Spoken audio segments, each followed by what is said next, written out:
Welcome everyone to the Delaware County Sustainability Commission meeting this evening. So thank you all for being here. And for those in person, I apologize that I can't really see all of you. I have my back to many of you, but that's just the way this is set up. So again, welcome. It's kind of interesting to do this hybrid. So we'll see how this goes. So I think I'll start off with the roll call. So if you're here, I can actually see you're here, but just say here anyway. So I have it on the record here. Steve Clark. Here. Jacqueline Rhodes. Here. Joy Washington. Is it? Coming late, right? Grace Bennett. She's en route. Okay. David Director. I'm here. Sean Stansel. Cephas Hales Richardson.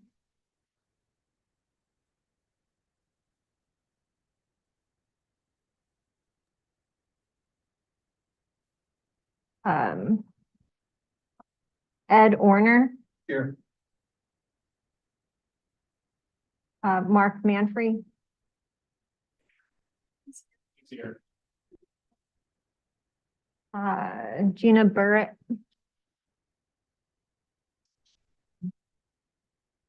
Brooke Stayer. Here. Karen Willwall. Here. Becca Yerkovich here.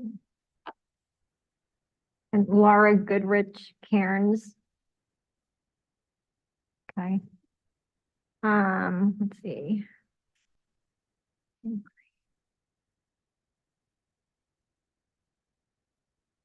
Oh, Julie Pry. All right, looks like. All right, great. It looks like we have quorum to me. So interactive question. So I didn't bring my computer today, and that was intentional. And so I thought maybe we could do our interactive questions since we have so many of you here in person, maybe it adds a different flavor to it. But everyone can still participate. You should still be able to, for those of you who are commission members, can they still unmute to speak, the ones who are commission members, right? Yeah. So you can unmute and speak, or like everyone here, we can just have a conversation. And I think I may have even asked this question before, but I think I'd like us to explore it again. And that is, how can we increase the equity in what we do for sustainability? It's a very heavy question, not that we can actually have answers, but I frequently think about, do we provide full access for anyone to participate? And not just in these meetings or as the commission, but in general, in terms of like contributing to sustainability and educating about sustainability. So does anyone have any thoughts on that? How to enhance equity in this area? It's a very heavy question. Well, I was thinking just for our meetings, maybe being in different locations to actually have. Thank you. Like, instead of in-person meeting here, have it place out. Oh, okay. For the public. Oh, all right, interesting. Or people can't come here, or if they have limitations, just they're not wanting to deal with Zoom. Right, right. Whatever, like City of Chester, like they have a big. Okay, hall. yeah, I like that idea. Bring our show to the libraries. Yeah. Oh, yeah, maybe have our meetings in The libraries have to be libraries. central into everything we do because they're so much a pillar of the community. Right. I think that's a great idea. I mean, if you think about it, libraries have so much equity baked into it. Like, you don't need money to come, you can take out a book and it doesn't cost anything. Usually centralized in neighborhoods. So I like the idea of the different locations of the libraries. Any other thoughts? Anyone? I think it's important to recognize the people who have been historically left out of the conversations and like really going out of your way to making sure they're at the table and that we're recognizing the barriers that have historically prohibited certain groups of people from being involved in the conversation and like not only recognizing them, but also going above and beyond to recognize. I just want to make sure, but online, were you able to hear Becca? And you were, I just wanted to be sure, she's kind of a little bit farther away. Okay. Yeah, I mean, I guess figuring out like what that extra effort looks like, but I agree, like, we have to find some way to put in that extra effort. Does anyone else have any thoughts?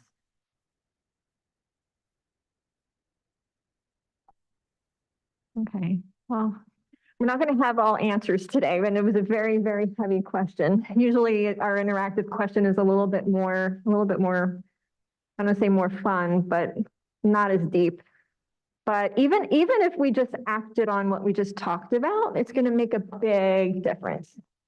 So, okay. Thank you for that. So the next item on the agenda is instructions for public comment. So the instructions for public comment is that you can send in a message to the email account. Wait a minute. sustaindelco@co.delaware.pa.us. Or you can raise your hand. I'm sorry, no, you can type it into the chat if you have a comment, or if anyone's here in person, you just raise your hand and speak.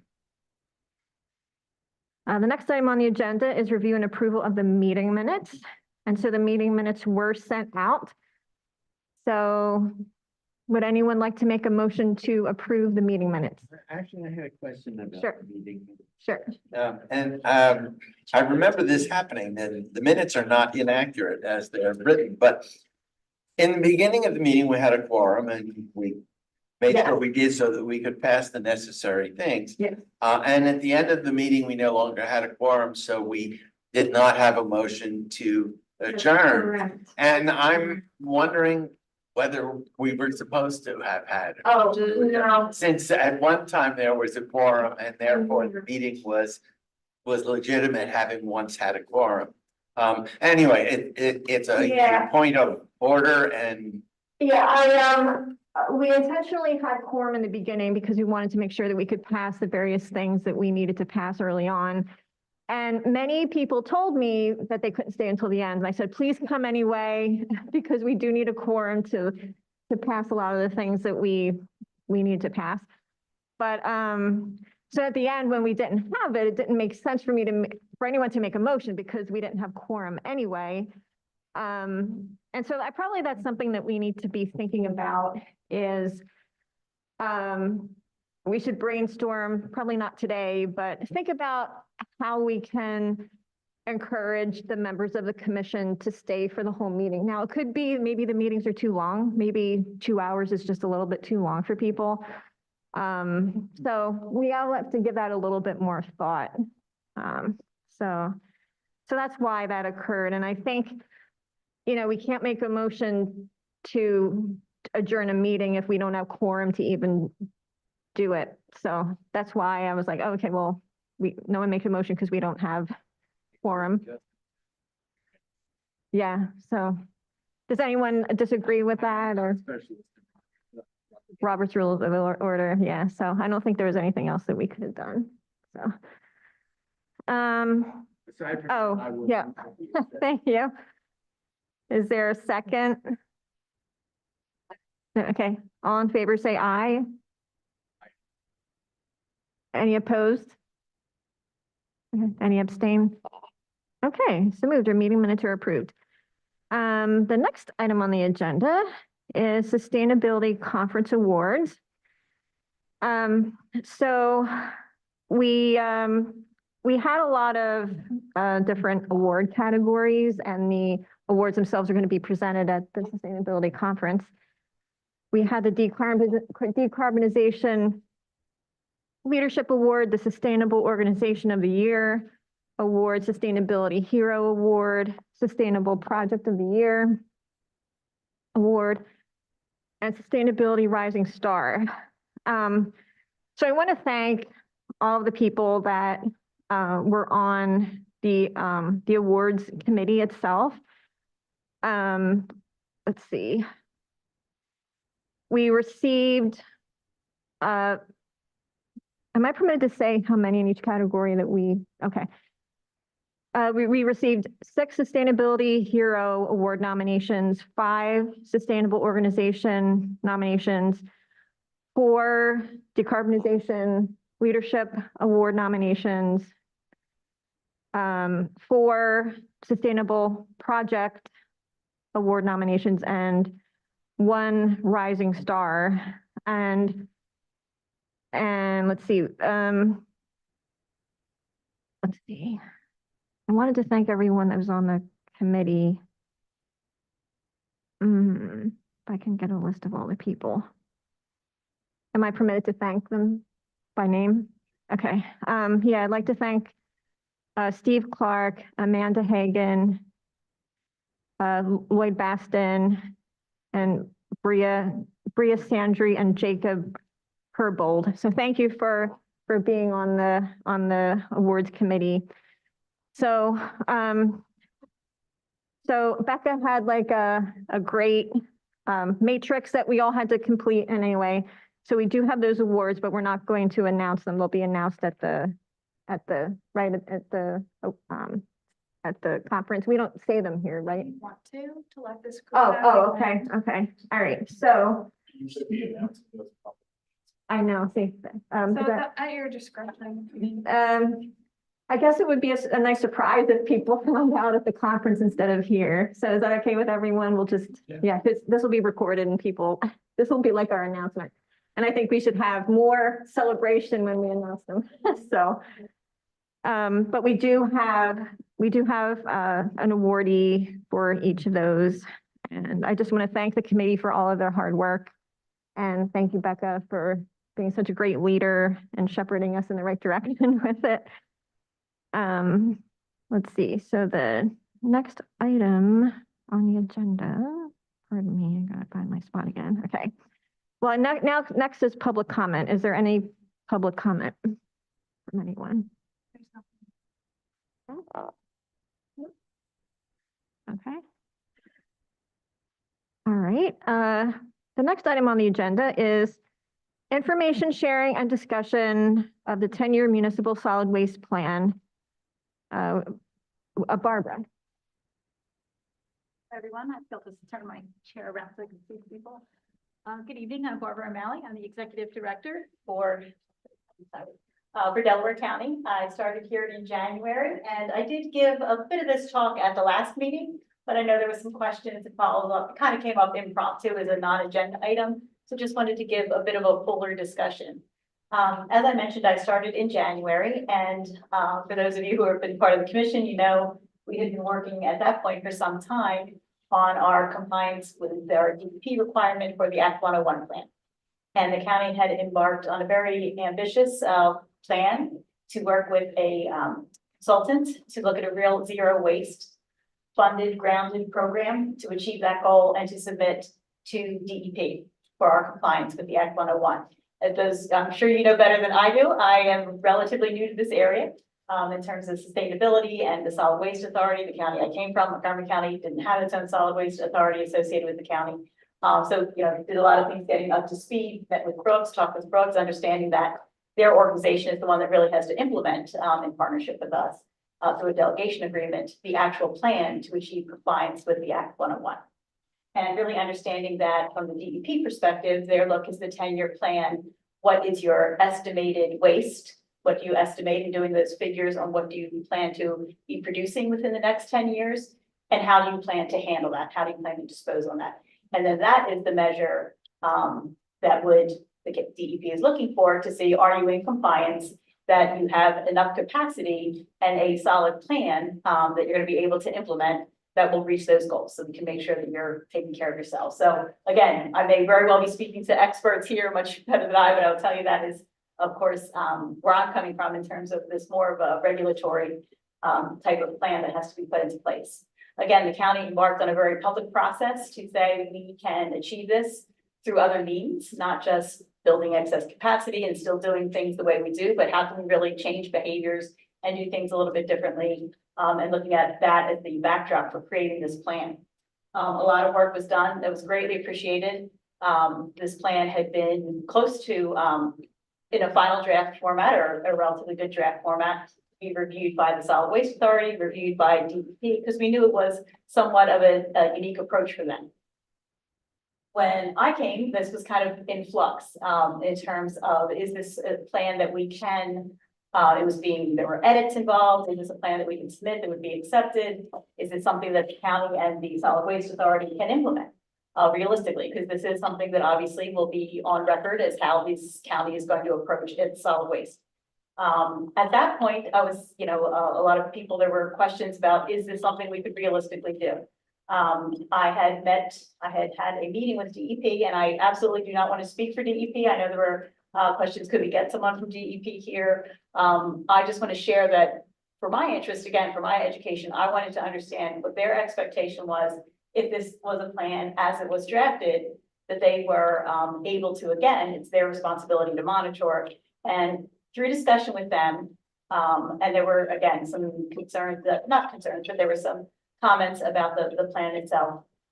It was clear to me, and my recommendation to council was that we actually more take that plan and product that had been produced and look at it and make sure that we take the elements from it and have it revised and reviewed so that we're submitting a plan that meets what DEP's expectations are, which is more of a, again, the strict, where are we, where do we anticipate being, and how do we anticipate achieving that goal of disposing waste?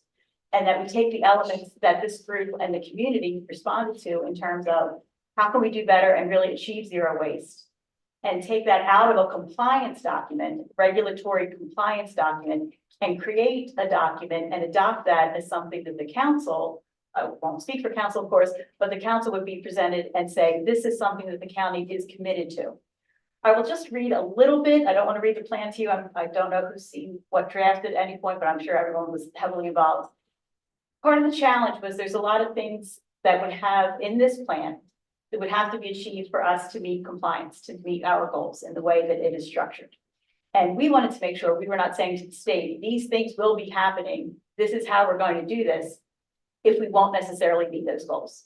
So not that we certainly are backing off on the ability to try to meet those goals, not that we couldn't meet or exceed those goals or set those goals, but that in a regulatory document that we need to comply with, we weren't stating we are going to meet these goals. So part of the things, there are 21 points, and they're in the areas of rethink and redesign, reduce and reuse, recycle, compost, materials recovery, residuals management, a lot of education, outreach, technical assistance, edible food programs, universal recycling and composting collection, materials categorization, save as you throw, deconstruction, product policies, refillable stations, zero packaging stores, Center for Hard to Recycle Materials, recyclable processing, organics processing, 10-year landfill capacity, biological stabilization. There's 4 new positions that are noted that would be required to implement those policies and procedures, and looking at a reduction or an increase for 34% to 84% in diversion. So the plan said that our goal is to go from 34% to 84% diversion in this plan. I will tell you again, that's something that's a really tough thing to put in a plan that we are going to require ourselves to do to meet. This is, again, a plan that we have to file with the state to say, this is how we're going to manage our things. I completely understand and support the idea that if we put ourselves on record, that we know we're going to do it. And I absolutely understand that I'm sure some people in this room and others would like to say the county should make that commitment, that you know what, they're going to hold themselves to that goal. I can understand that philosophy as someone as a county executive who's responsible for making sure the county puts itself in a position to succeed. Again, it was my recommendation based on everything that I heard, that we take the plan, restructure it in a way, in a format that DEP is familiar with, that we can comply with, that we will be successful in, and then take this document, all these other ideas that came out, and create a document that's a companion to our sustainability plan, which we do have a chapter on zero waste, and really outline and be more, and we could use much more passionate language, much more, set ourselves timelines, goals, next steps, how we achieve these things, put dollars amount, who needs to be involved, what those partnerships are. I don't want to make a lot of work for us. But that we have that kind of program that is then a part of the county's sustainability plan that we will take action against. So again, be very public about our intentions, but not the requirements that again, the county must meet. Again, I understand if anyone has the perspective that the county should take a stronger stance and make itself meet this goal. I certainly understand that. But that is not the way the county is going to be proceeding with this plan. Again, we're going to be doing and have asked the Solid Waste Authority to take what they can, to work with someone to get that plan in a place where DEP will accept it, and that is something that the Solid Waste Authority can then implement. But then this work will be shaped in a format and be made public that will be presented to council. And we have spoken to council. Again, I don't want to speak for council, but we have spoken to council about their willingness to adopt this, again, not as a requirement, but as a plan that would be part of our sustainability plan. What we would like to do, obviously, we're having Solid Waste Authority is moving forward and working with the county to get the part that has to go to DEP in time. The question is, how do we take this other part and reformat it in a way that we can be much more descriptive, really talk to people and partners and have a voice instead of it being a tone or language that's really talking to a regulatory commission, but really talking to our community about how, why, and a real specific plan as to how we're going to get there. So that's something that we're looking to do. I would love to get feedback from this group about an approach for how we can work on that together. I know we have a big sustainability conference, so frankly, we've been focused on other things, but we can take that material and with people's guidance here, or we can have other ideas. I know Becca and her team may be interested in working with others. It'd be great if we had some external support to help us review and shape this document into something that would again fit really more nicely as a companion piece to our sustainability plan. So that is my update. I'm willing, happy to take any questions and willing very much to hear any ideas people might have about how we could proceed in shaping this plan for something that we can, again, present publicly. And hopefully this group could very well, have some actionable plans to implement. Oh, thank you, Barbara. Does anyone have any questions, comments? Well, I do. By fair, I let other people go first. So just to clarify, I guess I was under the impression initially that DEP had a problem with their plan, but it doesn't sound like that was officially said. So I won't speak for DEP, but I was on a call with DEP and DEP did indicate that they have never, and again, I would take this as a compliment. We've never seen anything like this. Yep. We would prefer that we get another plan, that we are a more traditional plan. They were very clear that they did not consult this plan. I think they were, I don't want to say, I think they were a little surprised. Mhm. And I think in a good way. I mean, I genuinely, I think this is a good story that we could tell. And that, look, we, wanted to be committed. The state doesn't even know what to do with something like this. Mhm. And even say, this, and the reason counties can't do this is they don't have the resources and support and maybe the ability to change whatever, if we need to change legislation or make our communities do this. We don't have the power to maybe enact what we do. So I think, but DEP was very clear that they did not know what to do with this plan. They did not know how they were going to, again, their job is to monitor and it be clear how they would approve that all these things. And they specifically said, how do you know you're going to get a lot of this depends on other people's behavior. Some of this depends on your transfer stations being completed. It depends on your landfill. They even said themselves, you're going to need permits from us. And we don't always do things in a quick time frame. You've got construction needs. This plan relies on a lot of other pieces that frankly aren't in a lot of control and 100% control of. So again, I'm not going to speak to why or, but those were absolutely the feedback we got from them. It sounds to me as though there's actually a bit of a flip side here in that separating it from the DEP plan gives us a lot more flexibility in how we're going to do things. And if we decide somewhere, 3 years into the plan that we need to reorient a little bit and change something. Well, we haven't made a commitment to DEP to do X and are now trying to do Y. We're still doing what we said for DEP, and we have flexibility to change how we implement zero waste. If I could just make a comment, because I've been following, I was here from the beginning.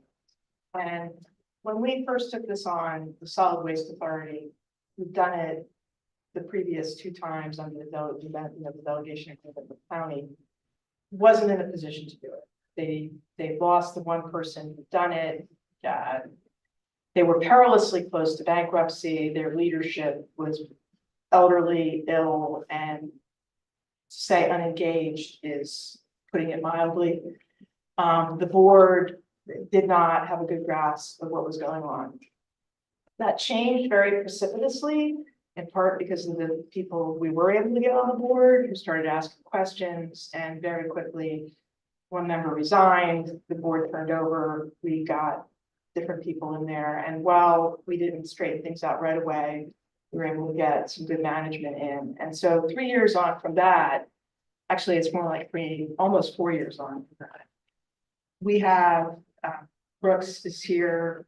We've got, he's not interim. He's not a consultant. He's a full-time employee. He's got a general manager. He's got somebody running the landfill. They've changed engineers. They've changed council. They've changed their finance arrangements. In 3 years, we've gone from not being able to present side-by-side financials to now this year, you're going to see the Solid Waste Authority is going to have 3 years worth of financials. I mean, they've really made huge strides, and we actually have people who can look at this plan, understand what it is, and tell us whether or not they can implement it, which is, we didn't have that. And when the county took on doing the plan, it took it on for 2 different reasons. Number one, it needed to get done because we're coming up on the deadline. Well, we were 2.5 years ahead of the deadline, but the deadline is now upon us, right? The second thing is we were looking at what can we do to move away from incineration. I mean, I think this group knows the county has no say. And even though the Solid Waste Authority has a contract with what's currently or was known as Covanta, is now known as Reworld. They're rebranding themselves, but we can't turn that off. That's up to the state. We have it here in our backyard and have to have some sort of living arrangement with it, but we don't have to use it. Our own projections, meaning Solid Waste Authority's own projections, show that over time, it's probably going to be advantageous and far more cost effective for municipalities to move away from using Covanta and go to using the landfill. There's a whole bunch of things that are dependent on that they're moving towards. What was frustrating to me sitting up on council, even though I love the work Zero Waste is doing in terms of giving us options, what wasn't, 2 things weren't coming out in the solid waste drafts that I reviewed. Number one, they were not being clear about the impediments that we face to implement all those goals. The fact that we don't have flow control, the fact that we really have a lot of expenses that the revenue stream to fund those expenses is not apparent, nor was it described. There were just a lot of other things that didn't make it into the plan, which means somebody reading this could hold us to doing it, us, the county, to doing it, when we don't have the revenue sources, which you'll be hearing more about in the next few months, is a real challenge for us. Second, it didn't meet the requirements in a lot of detailed way. That's something you didn't say, is that there were things that weren't, there were regulations and regulatory requirements for an Act 101 plan that weren't even addressed in the plan that Zero Waste did. And they could have been addressed, and we could have tried to reshuffle that report in a way, but it wasn't going to give me as a council member the blueprint I needed to move forward with Zero Waste. And it wasn't going to meet easily the regulatory requirements, which is give us a snapshot. Tell us right now, what do you have? What are your options? They don't want to know what percentage is going where. They want to know, do you have places to send your waste for the next 10 years? How much are you getting? What are your forecasted projections as of today? I mean, it's a very specific, it's like a tax return. And you don't tell the IRS, well, we want to give you a narrative instead of our tax return. No, you give them the tax return. I mean, that's really what they want. The narrative and the blueprint and the roadmap is something I wanted from this process. And I thought we were going to get both, and we didn't get both. And I think the product that was sent twice to DEP kind of came back both times with a lot of questions, hence the decision. And by the way, council was not on that call. That was just staff. That wasn't the Solid Waste Authority. It was just Barbara, Mark Woolley. It was just the county team who called and said, we're trying to understand how to advise council. Can we take this plan from zero waste and sort of move things around, get those questions answered that weren't answered, and submit it? And their situation is they're sitting there with a statutory requirement and a bunch of regulations. And to be honest with you, they're sort of box checkers. Did you answer all of our questions? Did you tell us what we need to know? And I think if we had given them no choice, this is what I took away from what you shared with us, because I wasn't on that call. I think if we had given them no choice and said, we want you to take it this way, we want to give you the whole enchilada or nothing at all, they would have worked with us. It would have taken us a huge amount of time. We probably would have eventually gotten approved, but God knows what the zero waste report would eventually look like as a blueprint. And it just seemed to me that when Barbara relayed to us what was that conversation, and bear in mind, I was essentially an administrative law attorney. I was a tax lawyer for 25 years, or 35 years. So bear in mind that this is coming from somebody who's used to talking to people looking at highly formatted reports. It didn't surprise me at all what her suggestion was. We take the product that we've got from zero waste, including all the public input. We distill that and give them a report in the format they're looking for, because the county's obligation under Act 101 is to get an Act 101 plan approved. And we take the zero waste report and guidance and suggestions and turn that into a blueprint, much the way the sustainability plan is a blueprint that we're trying to implement as we go through things like renovating our facilities and implementing purchasing policies, doing all that sort of stuff. So I'm very supportive of that understanding. And I think people feel like, oh, geez, all the comments we gave are going to be lost. That's going to be, my understanding is that's not true, that the expectation is that the consultant who's been engaged is going to actually use all the public input that was derived by, she's essentially going to be reformatting it into something that the DEP is used to seeing. And a lot of the zero waste stuff is not going to go to DEP, but it will be in our document that we're using.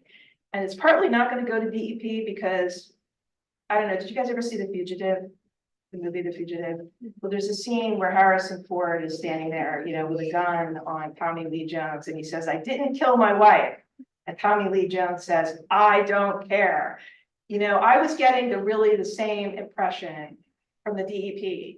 All this stuff about zero waste, you're like, that's great, we don't care. It's this other stuff that we need. And so that was kind of when when we got the report back from Barbara and Mark Woolley and the solicitor who'd been on the call with DEP, I was like, you know, our job is to get a zero waste plan approved. And we asked for, not a zero waste plan, but an Act 101 plan approved. And we asked for a plan that will help us meet our goals to transition away from incineration. Ironically, some of that plan is actually coming from the Solid Waste Authority in terms of being able to use the landfill, but you'll hear more about that in a minute. But at least according to your agenda. But I just wanted to share that with you because I know when we brought them in, there were a lot of forces and we were faced with the Solid Waste Authority was not a partner in this process because they wouldn't talk to us and they didn't know it. And there was just nobody there who could do it. In 3.5 years, that has completely turned around. And I strongly encourage all of you to sort of watch one of their meetings or go to one of their meetings if you want to find out what's going on there in more detail, because they are a partner now. Hats off to the board, hats off to the leadership. Thank you. Is there any questions or any feedback? Next, we'll hear a little bit more about trying to move away from incineration. Well, you're gonna hear more about what the facilities improvements are gonna be at the solid waste authority that allow that to happen, and I think,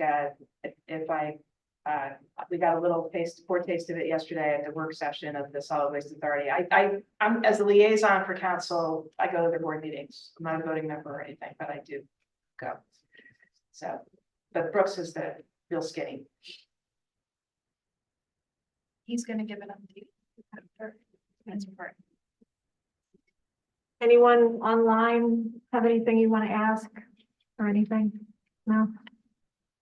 And again, I just, one last, we don't have to decide now or talk now, but we can think about what we want this piece to look like and how, and, I really, this is good work we can do around it, so Becca and I can talk again. We'll probably not be doing much until after the conference, but we'll talk again in June and would welcome any ideas about what this would look like and how we could, we have to take this into something that is really meaningful and resonates with residents and our council and other elected officials.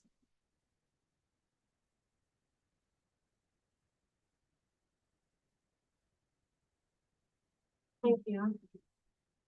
So the next item is presentation from Brooks.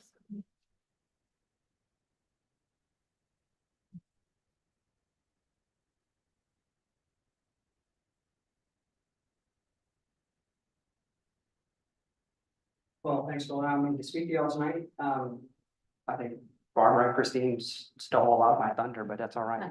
Maybe go faster. I've been here since September, so I've been here about 9 months. There was a lot of work, as Christine said, that she helped lead and the interim director, Jim Warner, did. And so I kind of picked up the torch from there, but I have 17 years experience running a large solid waste operation between Orlando and Tampa, Florida. We had a population of 600,000 people. We did the collection. Also, we had 140,000 units we collected every week. So it was 90,000 stops a day. And then we took it, we had landfill, we had recycling, we had a waste to energy plant that took wood and tires. So I had a lot of that experience there. And then I went to California for 10 years and saw a lot of the programs that they're trying to implement regarding zero waste. And I think that was one of the things that helped me get this position when I moved back east a few years ago. Was looking for something a little more permanent than what I had, and this job came up, and so I've been here since. So real quick, we've already kind of touched on this. Act 101 requires counties to provide disposal capacity. It requires cities of certain populations to provide recycling services. This is much easier to do if you have the truck, if you have flow control. So what happens here is the 49 jurisdictions, they either have trucks or franchise trucks or require people to subscribe for service. And so the waste is in the truck. So that's who has control basically of the material. County doesn't have trucks, the authority doesn't have trucks, and we don't have ordinances or mandates for that. And it is somewhat difficult to do. It's legal and you can do it, but there are some, I won't get into the details. I'm not an attorney, but it can be done. The county looked at it a couple of times, but it hasn't. So what that means to us right now is that even though we want to do some things sustainability wise or diversion wise, we have to get the 49 jurisdictions to want to do that with us, to partner with us. And I say it also has to be within the market because I'll show you on another slide about almost 50% of the waste in the county is commercial and almost nobody has flow control over that. So that material does not generally have to come to our facilities or follow the diversion requirements that we set. But of the 49 jurisdictions, 16 of them own their own vehicles, 24 of them provide franchise agreements or contracts, and 9 of them require people to require their customers to actually subscribe. So got a bunch of different systems. So one of the things that we want to look at going forward is a standardized contract, standardized days of service, standardized recyclables, standardized, and food waste and organics would be an additional service. And so we don't want to just move waste out of the landfill, out of Covanta. We want to get a system-wide process going and improve the service and exercise economy of scale and expand it, make it more convenient. If it's convenient, people will do it. And if they have facilities where they can go to and there's not a long wait and it's not too expensive, this is, these are the basics of sustainability, and we don't have that right now. So how does all this look? So 49 towns, we generate the 5-year average is about 400,000 tons a year. Like I said, 57% municipal, 43% commercial. So each of the 49 towns has their own ordinance or franchise or whatever governing that. Some of them would tell the commercial they have to do where it goes, and some of them won't. But we don't have control of that. We don't have flow control. So what happens now is we own the 2 transfer stations and we own Rolling Hills landfill, but that's in another county, in another town. So everything we do, they have to approve. And you know how much municipalities like taking other people's waste. So this is always a challenge, and we always try to have it, we're working very diligently to have a good relationship with them. But right now, what happens is about 15% of the waste is going to Rolling Hills, and I'll get into that, why it's not 100% yet. And 85% still goes to Covanta. The other 30% of our customers, again, we can't tell them what to do. They voluntarily work with us. They are going directly to Covanta, either because that's the closest site to them, or they don't want to come to our facility. There's multiple reasons. Generally, the wait time is shorter at our facility, but it might be further drive for them. Sure. So the transfer station, you said, obviously we control We have 2, but yes, 2, and we decide where that goes from the transfer station. correct. Okay, and so then we have the contract with Covanta. Yes. But there's a thing that he hasn't gotten to. Yeah, yet. I couldn't get there, yes. We can't. I know, I'm just trying to understand the flow. Yeah, this is why I drew the picture. Yep. So this is the way it's working now, and I'll get into why. And so then the ash goes to Rolling Hills landfill. Again, the prior contract said for every ton of ton of waste we take, we have to take a ton of ash. We don't have that now. We don't have the put or pay. It's a much better contract. We do still take the ash because garbage, federal and state requirements everywhere is waste cannot be exposed. You have to cover it. So we could cover it with soil. So this is in Berks County. There isn't any soil. You have to take a rock and grind it into a powder and then truck it and then put it on the waste.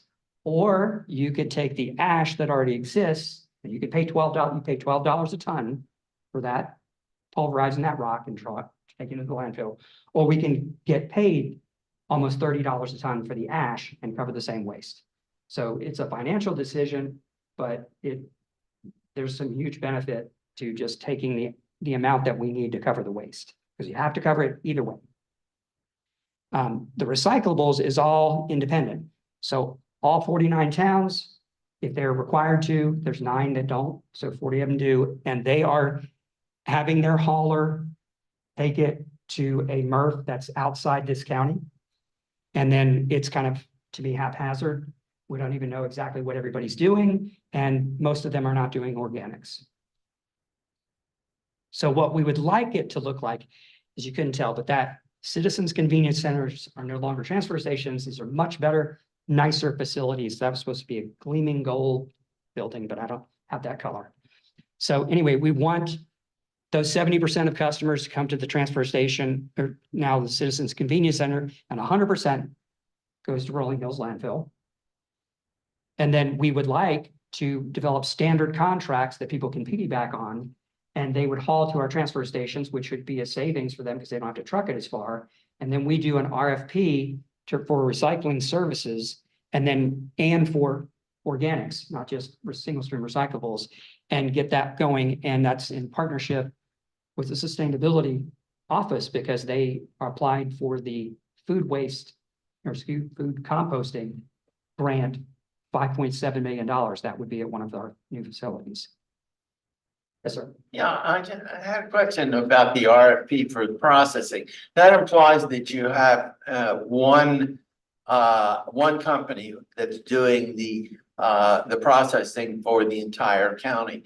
Doesn't that reduce the competition in the market? The available number of bidders, for example, when you have to have a company that is that can handle that large a load. Well, I think we may be getting ahead of ourselves. I don't know that we'll get 40 towns to give up their contract quickly.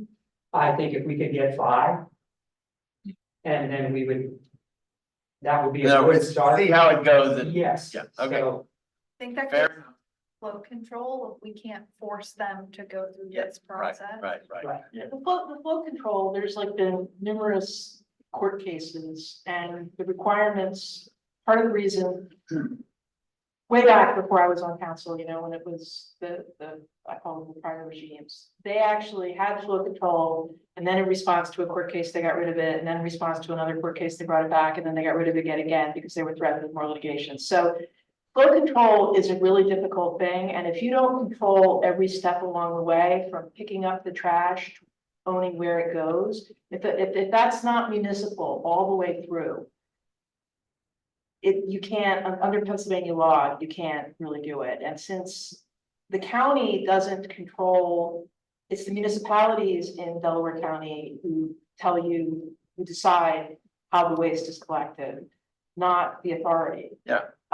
And then because we currently don't have the facilities at our transfer stations to be able to move all the waste that comes to the transfer stations, let alone 100% of the waste generated in the county to a county-owned facility, we're not in a position to impose flow control. So and that's the background of that. So we can't do that. So without flow control, the only way, we do have service contracts for municipal waste, which is by definition residential only.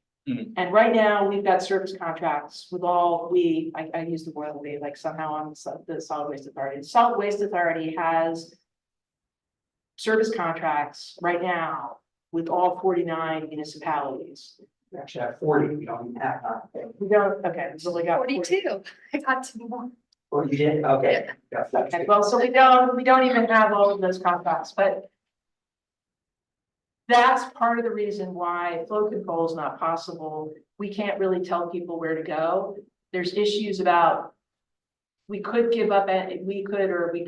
ask the Solid Waste Authority to bypass any contract command of it. You're gonna get back to why that's probably not. And I'm not Well, now, I wasn't really concerned about the flow control. I understand that that's an issue. I'm looking at the processing, which is a contract that the county has with a processor.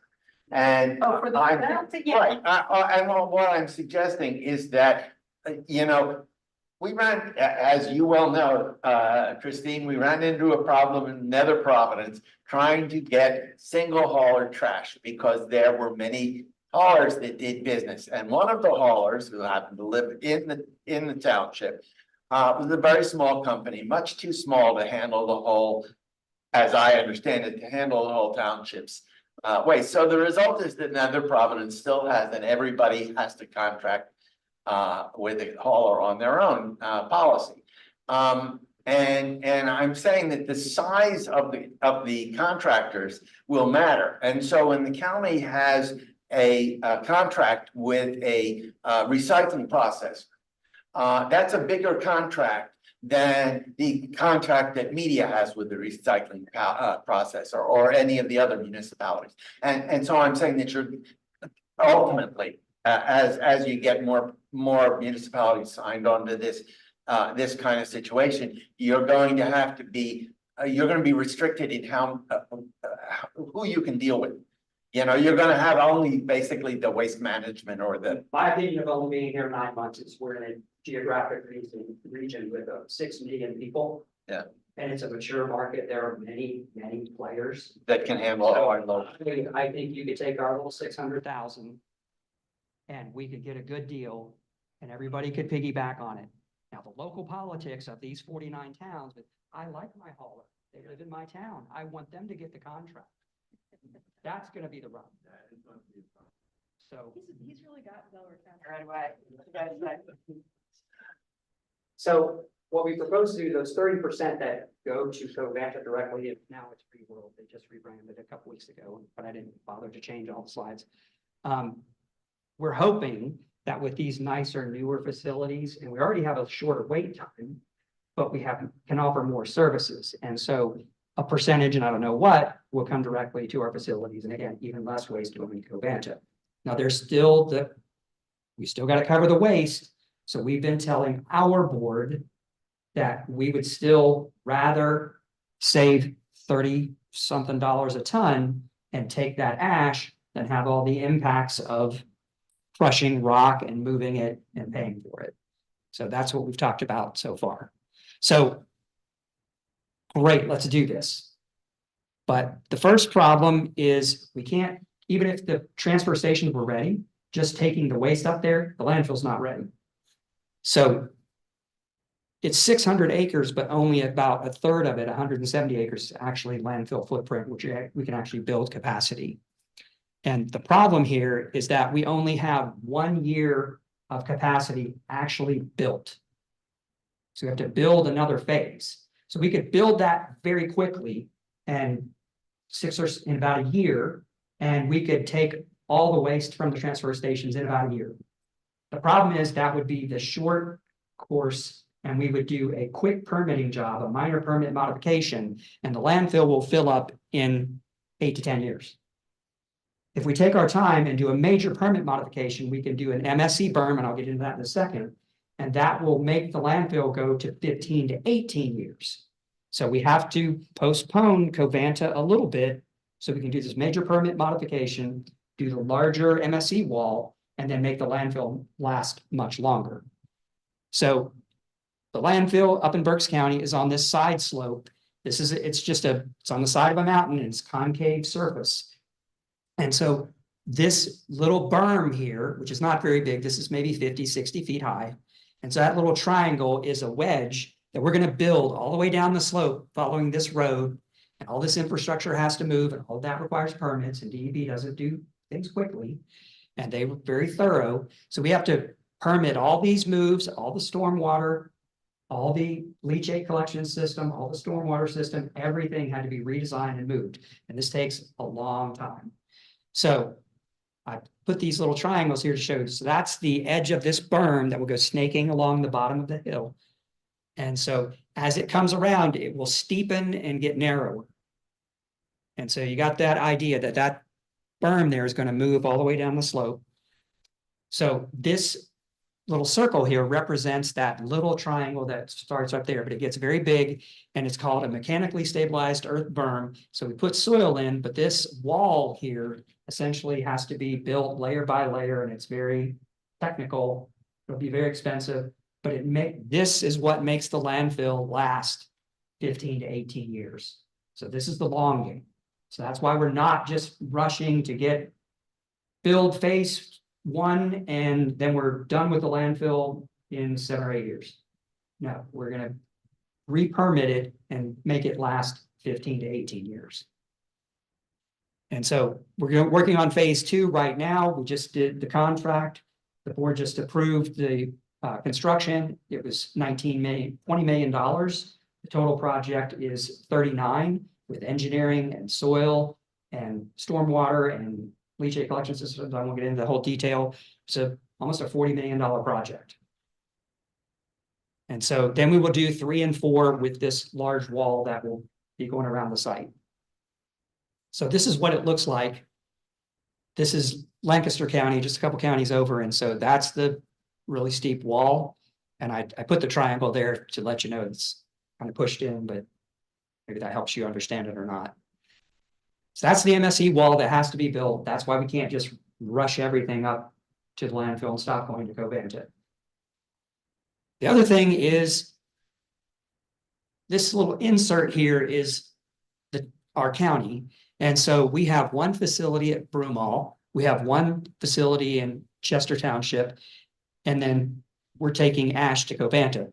So for all these 49 towns and those trucks that are picking up the waste at the curb and dropping it off the landfill and then right back out on the street, it's very convenient. It saves time, it saves money, less emissions, it's good. So that haul from even the furthest away Broomall down to Covanta is only 15 to 24-minute drive. Taking it from the nearest one, the Broomall site, up to Rolling Hills is an hour and 20, and it can be over 2 hours. I've come back and it's taken me over 2 hours, depending on the time of day and the day of the week. And so having trash trucks and facilities that only have to hold waste for a short time, because the truck can get there twice in an hour versus it's 2 loads a day. The facilities are vastly undersized to be able to handle that amount of waste. And so let me show you what they are. And they were never designed, the 3 facilities that the county had or the authority had, they were built in the late 50s and they were incinerators. They did not make energy, they just burned waste. And so, but there's a huge reduction in volume when you burn something. So if you would take in 100 tons of garbage, only 30 tons of ash would come out the back end.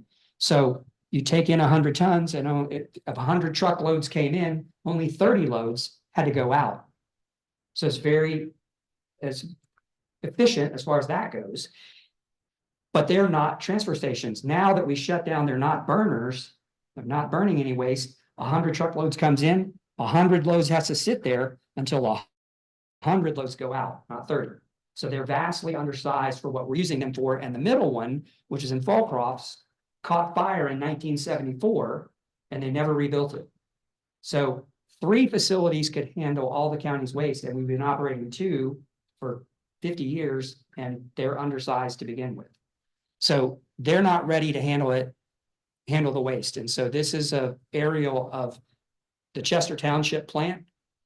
And I'm showing you this also because we talked about adding food waste and composting. We have a grinder company on site and he has a lease for 2 more years, and we're notifying him that we're not going to extend that lease because once we rebuild this, the idea would be to have services for collection for the county and the 49 towns, and they would bring their organics and hopefully food waste if we get that grant and have a whole new program set up there. And this is plant 3, which is in Broomall. It's a much smaller facility, and we have a softball, baseball field on one side and a customer on the left-hand side. It's kind of a weird shaped lot. This is county property, and this little wedge over here is county property, but there's a big slope off, so it's a pretty tight site. And I also bring this up because we have to not only keep these operating because 400,000 tons is going to show up every year, and that waste has to go out somewhere. And so we have to keep it running. The scales, the transfer haul, the trucks that take the waste and haul it up to the Rolling Hills, they have to keep running. And then we have to build all that without impacting that. And then we have to tear all that down without impacting the new operation. So this is going to be a very intricate planned process for both facilities. Here's the inside of both of them. You can see they're very tiny. You can only get about 3 trucks in here at a time. And the waste has to go out right away or it will back up.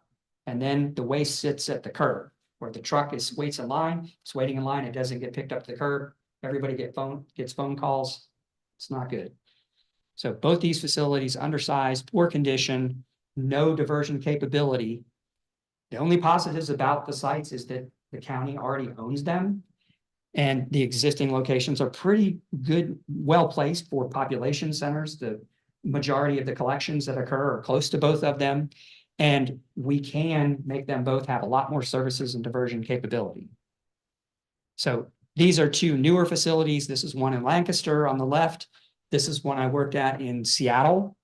And they are more modern facilities and provide not just trash transfer, but they have diversion opportunities, convenience for citizens.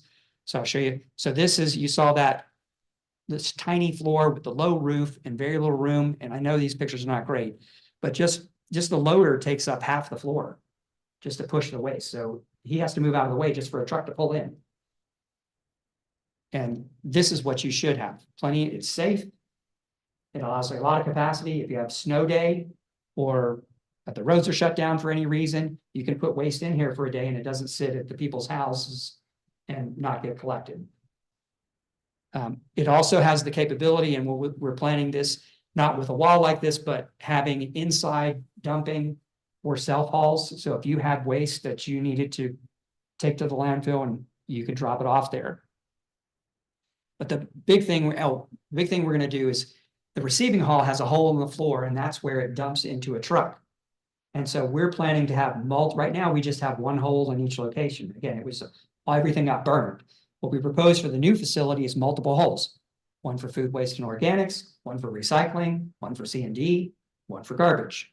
Or we can mix it up. So they're gonna have a lot of flexibility. The other thing we're gonna propose is to have recycling drop off. So this is the one in Seattle that I just showed you. You pull into the scale house right here, drive in. First thing you do is drop off your hazardous waste, your batteries, your toxics, pool chemicals, whatever, electronic waste, freon containing devices.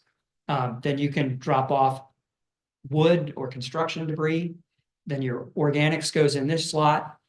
Recyclables are in the center, carpet, textiles, mattress, whatever, everything, one stop, you just pull through, drop everything off and leave. So right now, where do you take that?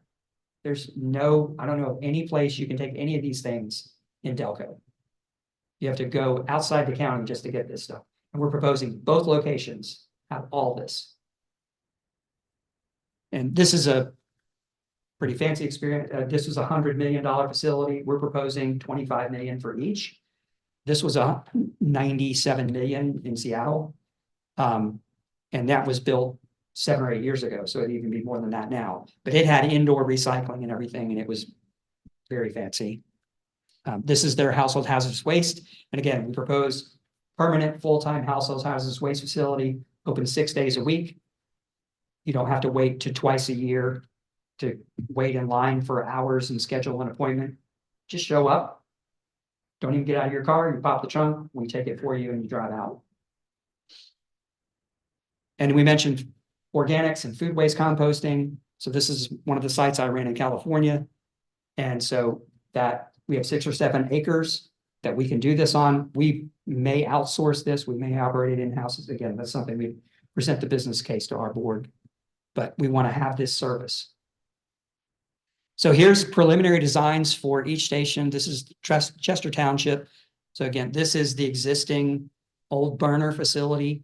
And so this would be the new receiving hall. We've got commercial lanes and residential lanes. I call residential self-haul. And then we'll have the public drop-off facility over here, new scales here. And I know you can't make all this out. I don't really want you to, because this is the results of 4 or 5 meetings so far, brainstorming how to do this efficiently. This is the Broomall facility. So again, you see how tight it is. Once we get the citizens drop-off area here, get ourselves our own office, we have a maintenance shop, we have the residential drop-off and the commercial drop-off and the commercial trucks that come around the outside of it. The entire site, every bit of it is full. And like I said, all that has to be built while we don't impede the trucks and the services that we're providing now. And then once those move out, get everything built, then we have to demo everything else and build, for example, this would be the maintenance shop. That's the current facility. And so where employees would have their break room and take showers and all that, has to be built after the fact. We'll have to have temporary portables. Again, this is a long process. So these transfer stations have to be redone. It's a very complex, difficult process. The landfill has to be built first. So that's why we're not just saying, we'll just stop going to Covanta. We just are not ready yet. And so to talk about the cost of all this, I just mentioned phase 2 is $39 million. And the transfer stations, we're ballparking that at 25 million apiece. So that's $89 million that we have to fund. And the other reason that I want the landfill, or we're recommending postponing just immediately going to Rolling Hills. Rolling Hills is primarily what funds all of this. And so having it last 15 to 18 years means it can fund almost every bit of the transfer station cost, because it will stay in business for as long as we borrow the money. Otherwise, you'd have just, dangling debt there that somebody has to pay.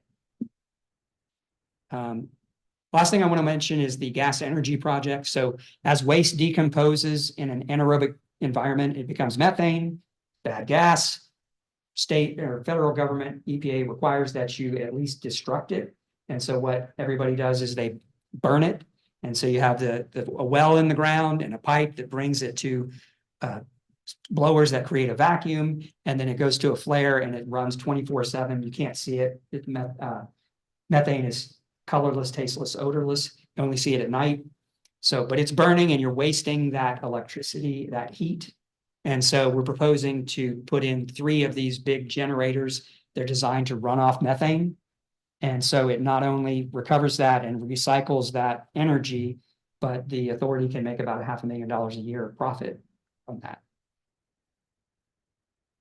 So we're on target for everything that Christine said and that Barbara said, that we want to have the landfill prepared to take the waste, but make it last as long as possible in that process, and then get the transfer stations so that they're not just transfer stations, they're convenience centers, and we get more diversion, we get economy of scale, we save money, we get the composting, household hazardous waste, etc.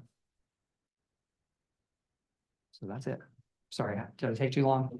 Didn't time it.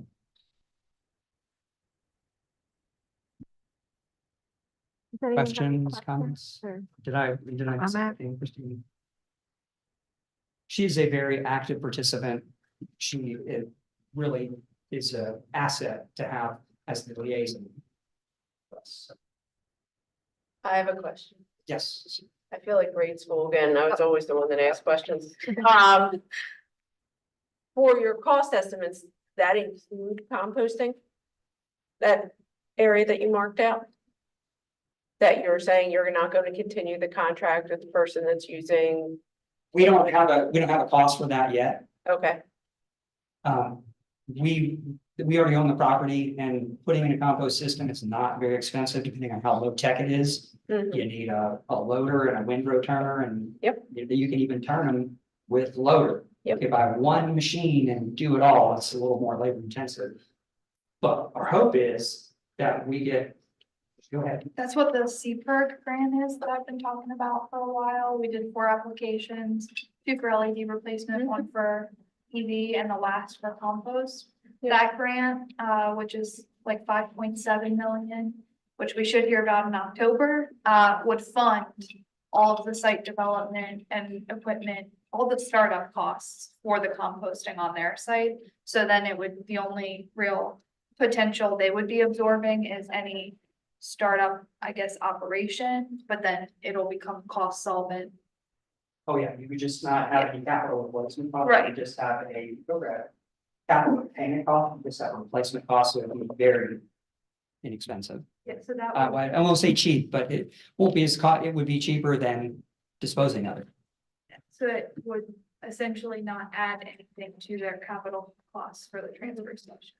yeah, and that obviously would be great to have the grant and everything like that. I was just curious.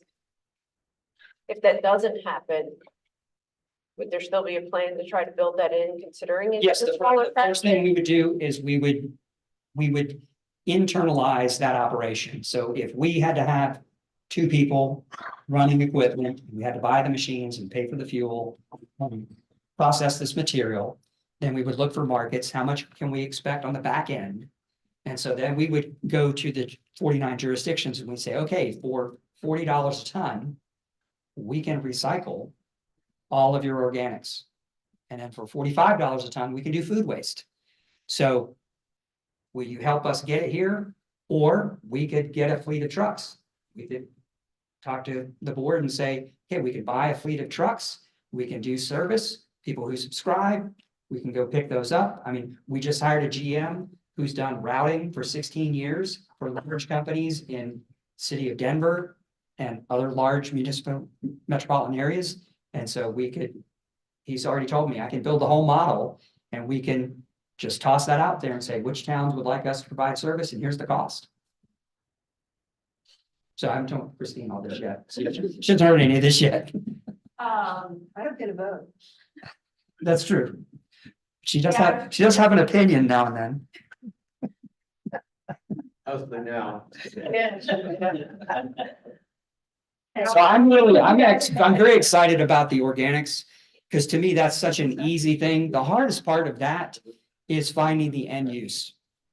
That we can't let it sit on the site. We've got to find end uses and somebody who needs the kind of volumes we will have. You can't just go to a golf course. I mean, they need a fraction. You need to put this, you need large customers. It was great in California because you had wineries. And the wineries wanted to be organic and wanted to have that reuse sustainability concept built into their wine. And so we could find it. So I'm too new here to know where our markets are, but that to me is going to be the challenge. I can get compost and I can make it. Finding the market is what we'll have to do next. What the potential is for that? Percentage wise, I'm sorry. if you used that full capacity for the organics, what the potential diversion would be? It's like 17% of the waste stream right now, isn't it? Would you be able to handle that there? It's more than that. Closer to 30. Oh, or just, For Does that include- organics and food, it's closer to 30. does that include the paper products? Probably. It I could need to look at that again. be. Like all. I would think Yeah. that the mushroom in this. That's true. The mushrooms. It's right out there for compost. Right, Right. right. So maybe that's what I just don't know now. Yeah, right there. Mhm. And we're also surprisingly close to a lot of the South Jersey farming areas. I was just going to say Jersey, yeah. Probably closer to them than to Chester County and the agricultural parts of Chester County. Yes, South Jersey's a lot of fun. There are some wineries too. There are more popping up, yeah. Yeah. I was curious, the lifespan of the landfill, is that assuming the same level? So if we end up being able to do more diversion, will the landfill last longer? Yes. So that's based on current. The 15 to 18 is based on, we will not send waste to Covanta. We will take it to Rolling Hills in around 2027. And the difference there is ash is very dense. So 1 cubic yard of ash weighs 1 ton. 1 ton of garbage takes up almost 2 cubic yards. So the landfill will fill up faster when we take MSW, but we won't have to take as much waste because we don't have to pay Covanta to burn it. So it's more profitable for the authority to landfill their own waste and send it to Covanta. The only part that is profitable is paying for cover soil or getting paid for ash to cover the waste. Yeah, and there's a lot of interesting data. There's a lot of pieces that go into this because the county solid waste authority did not really invest in their facilities. They outsourced everything. There's a contract with Waste Management that adds a considerable amount right now to hauling waste, but it drops, it goes through 2019 or 2029. Is that? Yes. So it goes through, so there's, 5 years left on that contract. Actually, the way it was structured, I understand with the fuel prices, it may actually be reasonably competitive today. Wasn't necessarily when they entered into it, but that's a piece of what that factors into keeping the contract with Covanta alive for right now, both to enable the authority to be able to do what they need to do, which they couldn't do if they were taking 100% of the waste.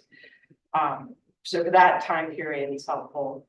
The other thing about the Covanta contract is that as long as the contract with Waste Management is in place, there's a bigger margin. I mean, and nobody wants to talk about the finances, but they're real. Like, this place has to be sustainable. What it does has to be supported because the county's not in a position to subsidize it anymore. And it's the municipalities who pay for the trash. So to try to keep it cost effective, meaning not drive people away from it, but keep it at market and with the convenience, keeping all of our customers there. The advantage for the authority right now, and even into the future of keeping a contract with Covanta, is that until they get rid of Waste Management or we can negotiate something else. We are working on that, by the way, but Waste Management is a tough negotiator. But as long as Waste Management is there, the waste that goes directly to Covanta is a much bigger margin for the authority. And the authority doesn't touch it. but we make a lot more money on it because it's driven directly there. For those municipalities where it's more cost effective in terms of time and distance to go directly there. The solid waste authority still gets a cut. And that cut actually is currently helping to subsidize the other operations, is gonna make it possible to, you know, make debt service in the future. Now, if that contract with waste management goes away, that sort of throws the whole margin question. You know, whether there's still any economic value to go, if that contract with waste management goes away and the transfer stations are all done, whether it continues to make economic sense to have a contract with COVID that you're, whatever it's called now, will depend. You guys are gonna have to look at that, but it won't be the same, you know, financial sustainability questions they're looking at right now. So that's 5 years from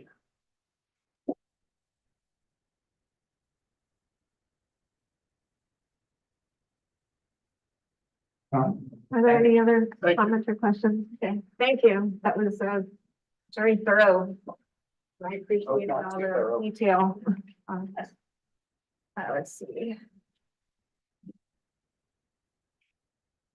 The next item is actually public comment. Sustain Delco at co.delaware.pa.us. Or you can type in anything in the chat or just here, like speak. Any public comment? No, nothing in the email. Okay. Okay. All right, so we'll move on to the next item. The Office of Sustainability update. Becca, we're like right on target for our time. So I'll go really quick.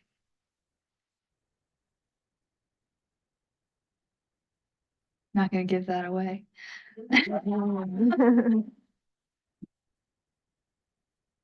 Alrighty. So lots going on this past month in the office.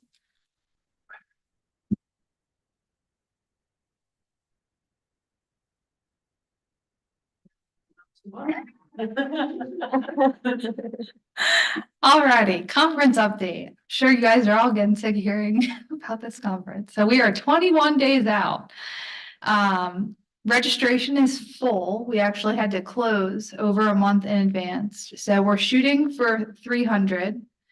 We closed at 316, but that is also not including our students. So we're still waiting.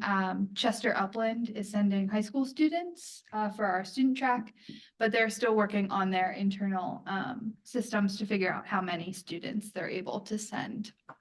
We have 38 exhibitors locked in. So these are both for-profit businesses this year and local organizations. Also really excited to share the full website is live, and that is all thanks to Ron. Sitting in the back here, he has been working painfully, I'll say, to get this website up and running. So I encourage everybody to check that out. It has our full agendas, our speaker bios for everybody who's participating, the full exhibitor lists, parking information, as well as a list of all of our sponsors this year. The last big thing is just want everybody to be aware that we are looking for volunteers. So if you're willing to dedicate an hour or two during the conference to help out a station, we would appreciate it. And I will say one nice spot to sign up is for all of our breakout sessions. We need somebody sitting in the room, so you still get to see all the presentations. So those are some cool spots.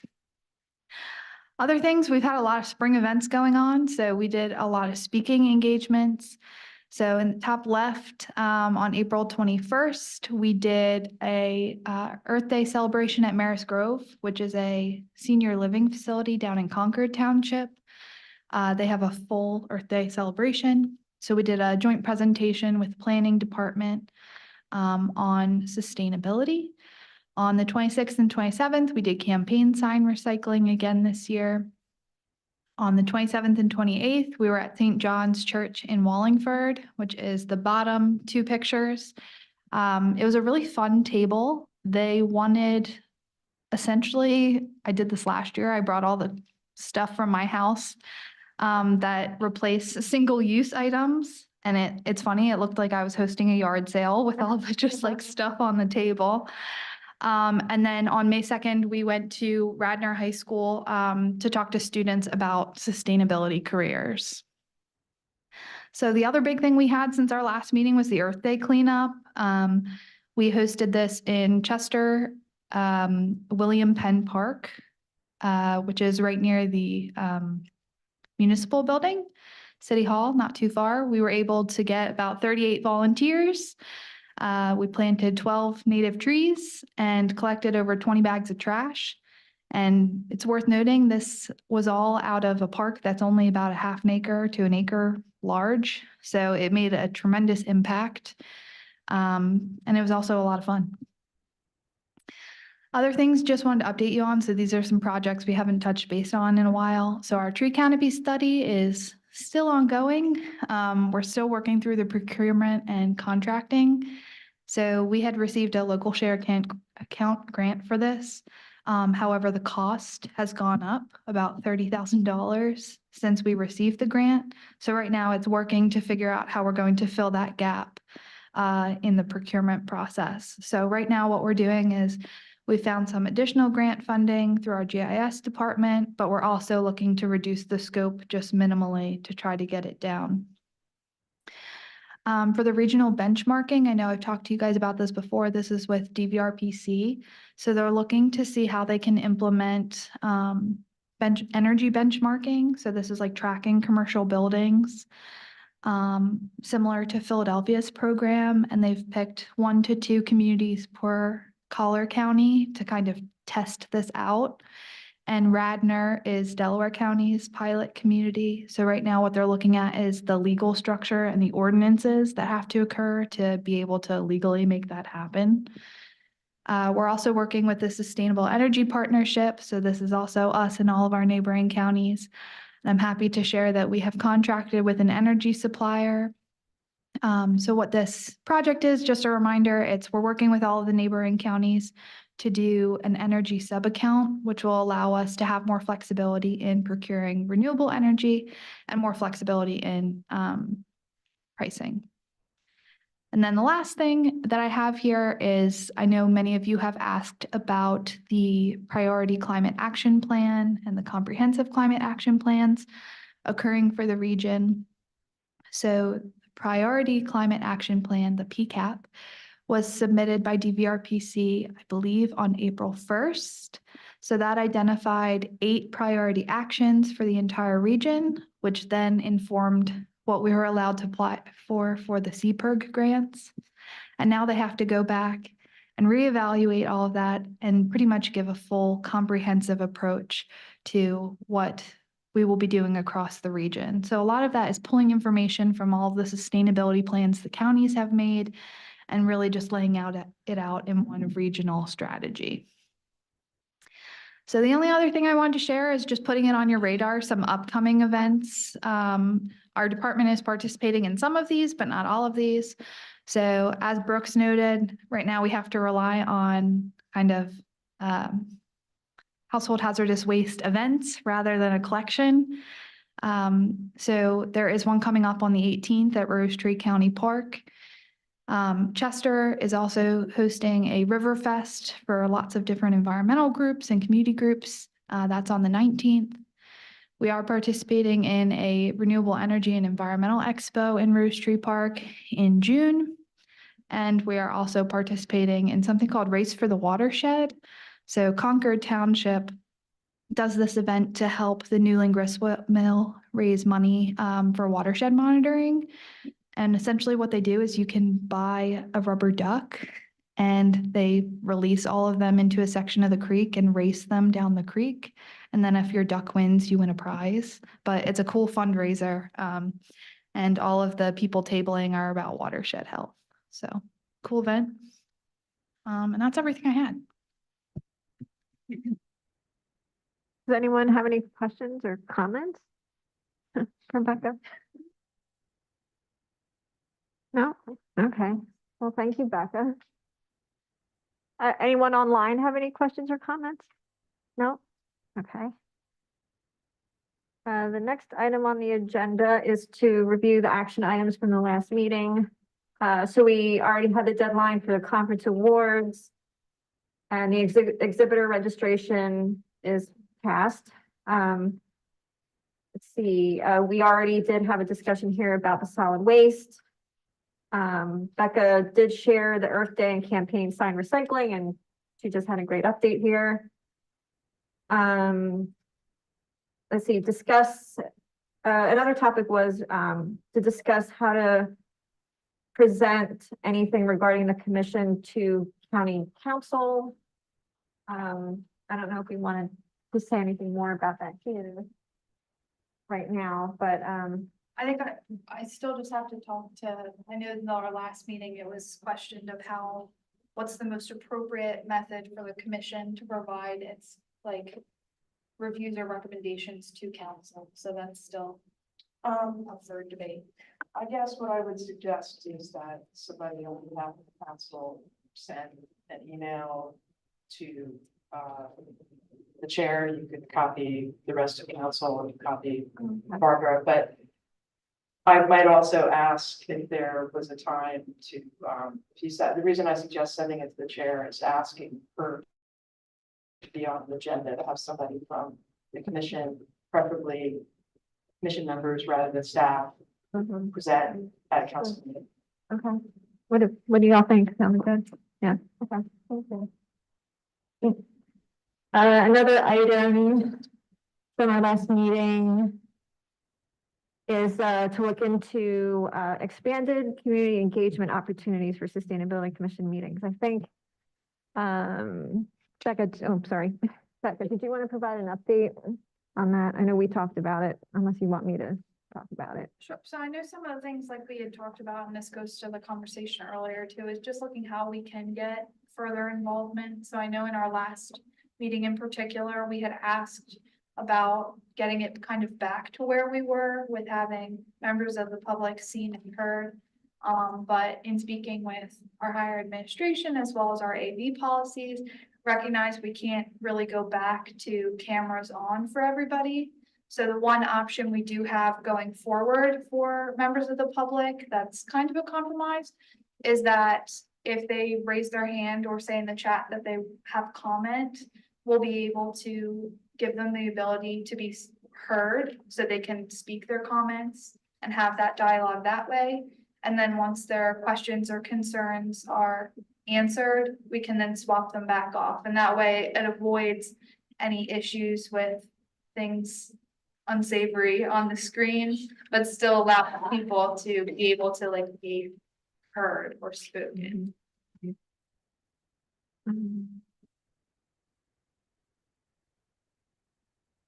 So the next item on the agenda is new business. Would anyone like to bring up new business today? Sure. I'd heard about stormwater management, Act 167, that's coming around again. So we just went to a presentation that was held at Sharon Hill Library by Mike Levin, right? When could we have an opportunity to have some early discussions on that, as well as to, everybody should be aware here, especially that there are meetings taking place. So the ones in Sharon Hill, there are going to be others, so that, you know, be good for sustainability commission members if you can participate. But, you know, also at some point, I don't know if it's possible next month to hear early about it. I didn't know they were having that. So this will be great. Yeah, well, it's the first, but there are more coming, so it's good to be early on that we all. And Act 167 are watershed regulations.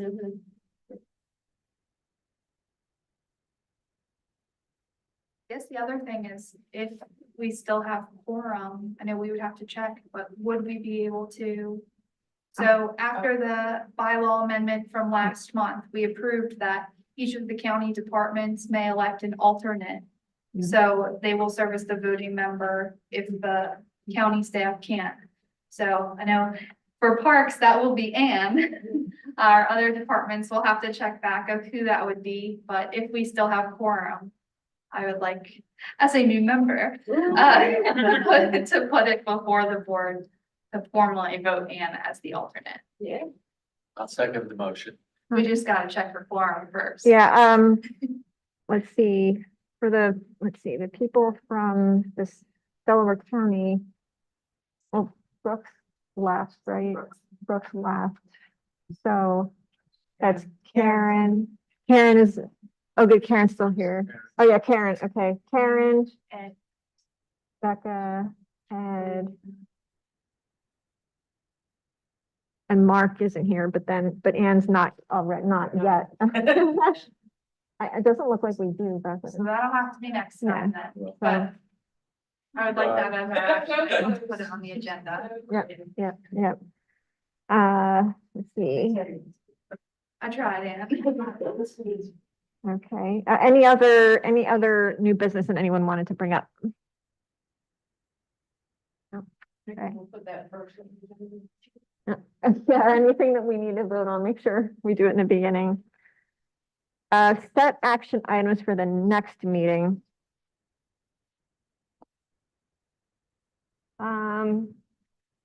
I put in here that we were talking about the possibility of having these at different locations for equity's sake. But then beyond that, do you have any action? Sure, so one thing I'm thinking is based on everything we heard from Barbara and Christine and from Brooks, I think it'd probably be appropriate to resend the draft that everybody had seen of the 10-year municipal solid waste plan. Oh, yeah. And start to think about how we want that to take shape now that we don't have the regulatory boundaries. I'm gonna send the volunteer links for the conference. Oh, yes, thanks. I should have mentioned it when I was speaking. We can try to work the timing out because we can reference in our Act 101 plan, that plan if it exists and is adopted. So we can reference that as, a goal that the county is working toward in order to make the whole system better and all those things. So we can reference. I think that would be a nice companion piece is to reference that plan. So I'll work and make sure we understand what the timing is there. So maybe this group can have a deadline to work. If you haven't looked at it, the Philadelphia solid waste plan uses sort of the standard DEP format for an Act 101 plan, but it does reference a lot of their other, I don't know whether it's a sustainability plan, but they have a lot of other plans that are actually incorporated by reference with links and stuff on the electronic version. Maybe we can send out a link for that. Just so you can see what it is that Barbara's talking about, because I already do it. Yeah, that is great. If I could just make one comment though, if you're gonna move the meetings around for equity, which I think is a really good thing to do, you should make sure that you talk with Sean or with somebody at another facility to make sure that we can still provide accessibility for commission members who might not be able to get there. For sure, yeah. Thank you for letting me take up your time. Oh, thank you. Okay, any other actions? I guess since we don't have quorum, maybe we don't have to make a motion to adjourn again, but thank you everyone for coming out. Thank you for being here. Thank you, everybody. And we'll see you next time. Thank you, everyone online. Bye. Thank you. Thank you. I guess you just.